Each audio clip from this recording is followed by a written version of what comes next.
आज आपण बनवूया खमंग आणि खुसखुशीत अशी आळू वडी, तेही अगदी 2 चमचे तेलामध्ये। तर त्यासाठी इथे मी हे आळूची पानं घेतलेले आहेत। तर हे आळूची पानं अगदी गावठी असे आळूची पानं घ्यायचे आहेत, म्हणजेच गावरान आळूची पानं घ्यायचे।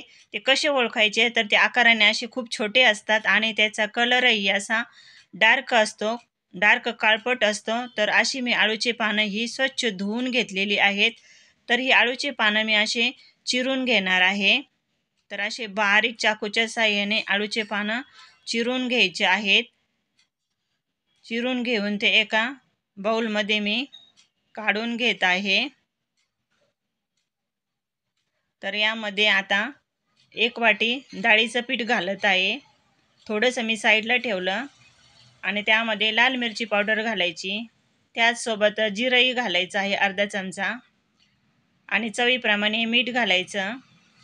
1 चमचाभर त्यामध्ये तीळ घालायचं, तिळामुळे वडीला छान अशी चव येते।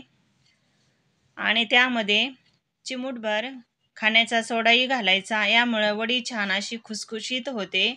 त्याचसोबतच 1 चमचाभर तेलही यामध्ये घालूया आपण आणि आता थोडं थोडं पाणी घालून हे छान असं घट्टसर असायचा गोळा बनवून घ्यायचा। तर मिक्स करून घेऊन यामध्ये थोडं थोडं पाणी घालून चमच्याच्या साहाय्याने किंवा हाताने असा घट्ट असा गोळा बनवून घेऊया। तर ही आळू वडी अतिशय झटपट होते आणि चवीला तर खूप अशी भन्नाट लागते। तर मी असा घट्ट असा गोळा बनवून घेतलेला आहे। तर ज्या ताटामध्ये वडी सेट करायचे त्या ताटाला थोडंसं तेल लावून घेतलं आणि खाली थोडेसे तीळही टाकून घेतलेले आहे आणि त्यावरती आता हे आळू वडीचं पीठ मी त्यावरती घालत आहे। तर हाताला थोडंसं पाणी लावून घ्यायचं आणि हे पीठ छान असं यामध्ये पसरवून घ्यायचं आहे। तर मी असं चौकोनी आकारामध्ये पीठ यामध्ये असं सेट करून घेत आहे। तुम्ही बघू शकता। तर पुन्हा वरतून थोडेसे तीळही घालायचे।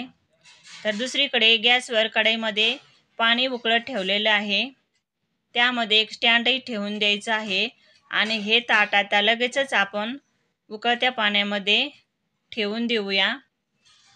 त्यावरती झाकण ठेवायचं आणि 1-10 मिनटं आळू वडी छान अशी शिजवून घेऊया, वाफवून घेऊया। तर 10 मिनटानंतर आपण चेक करूया। तर मी एका लाकडी चमच्याच्या साहाय्याने चेक करत आहे। तर बघा चमचा अगदी क्लीन निघाला, म्हणजेच वडी छान अशी शिजलेली आहे। तर आता बाहेर काढून घ्यायचे आणि वडी ही पूर्णपणे थंड करून घ्यायची आहे आणि नंतरच त्याला हवे त्या आकारामध्ये कट करून घ्यायचं आहे। छोटी मोठी तुम्हाला पाहिजे तशा वड्या तुम्ही याच्या कट करून घेऊ शकता। तर दुसरीकडे पॅनही गरम करायला ठेवलेला आहे।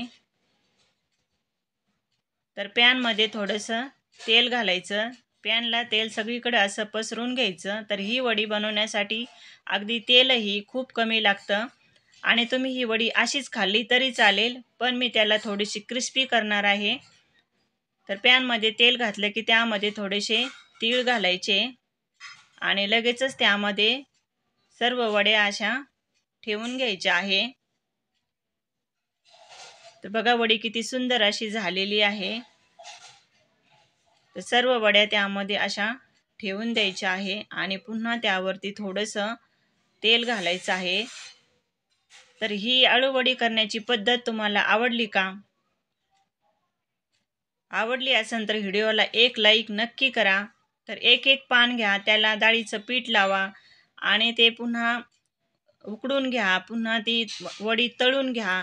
एवढा कुटाणा करण्यापेक्षा या पद्धतीनं आळू वडी अतिशय झटपट होते आणि खूप अशी खुसखुशीत होते, चवीला तर खूप अशी भन्नाट लागते। तर बघा एक बाजू थोडी क्रिस्पी झाली की सर्व वड्या अशा पलटून घ्यायच्या आहे।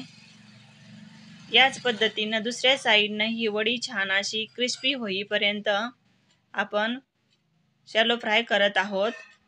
तुम्ही बघू शकता वडी किती सुंदर दिसत आहे आणि किती छान अशी झालेली आहे। तर दुसऱ्या साईडनंही छान अशी क्रिस्पी वडी शॅलो फ्राय झाली की आपण आता एका डिशमध्ये तिला काढून घेऊया। तर बघा दोन्ही साईड छान अशा क्रिस्पी झालेल्या आहेत। तर या स्टेजला आता काढून घेऊया। तर ही आळू वडी करण्यासाठी अगदी वेळही खूप कमी लागतो। तर बघा वडी किती सुंदर अशी झालेली आहे आणि किती छान अशी, आणि खायला तर एकदम छान लागते ही वडी। आणि ही वडी म्हणजे खूप अशी खुसखुशीत होते, सुंदर होते। तर ही आळू वडीची रेसिपी तुम्हाला कशी वाटली? रेसिपी जर आवडली असेल तर एक लाईक करा। तसंच चॅनलवर नवीन असाल तर चॅनलला सबस्क्राईब करा। पुन्हा भेटू अशीच एक नवीन रेसिपी घेऊन। तोपर्यंत मस्त खा आणि स्वस्त रहा। धन्यवाद।